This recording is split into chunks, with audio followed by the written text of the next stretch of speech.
Hi, this is Dan Pygott from the Pygott Properties Group at Royal LePage, Sussex. Welcome to this month's market update. Now, in this update, what we're going to talk about is the new BC government regulatory changes and also the state of our current market.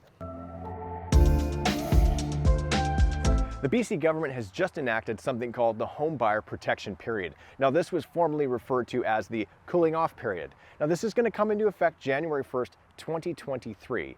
And what it is after an accepted offer, all buyers will have a mandatory 3-day period of time where they can rescind or cancel their offer. This is meant to slow the process so that they have the time to do their due diligence with financing, inspections, etc. Now, given this is mandatory, that means it cannot be negotiated out in a contract or waived by the buyer. The government did put provisions in to protect the seller by way of a fee for cancellation. This fee is 0.25%, which equals $2,500 on a $1 million offer or $5,000 on a $2 million offer.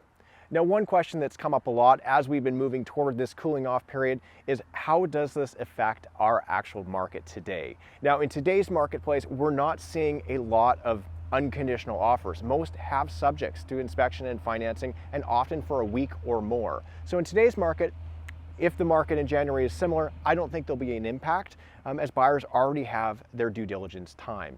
If we move back to an overheated market where competing offers that are subject fee are prevalent, then we are going to have to adjust in how we handle this 3-day mandatory period of time with backup offers, etc. But stay tuned, we'll talk more about that when it actually comes into effect. The government will likely be releasing more details as we get closer to January.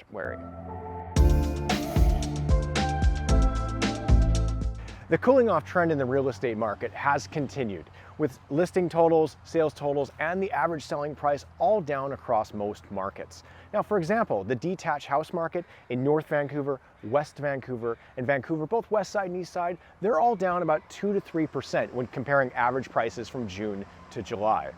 Now, as we talked about last month, we are returning to a more seasonal and cyclical marketplace, so it's normal for there to be less sales and listings in the summer months. This has been accentuated by the rising rates and some of the other market factors that we've been discussing.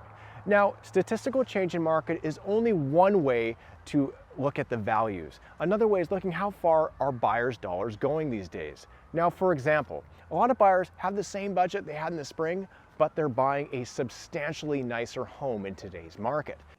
This is evident in the type of homes that are selling quickly. Buyers are showing less interest in renovating older homes.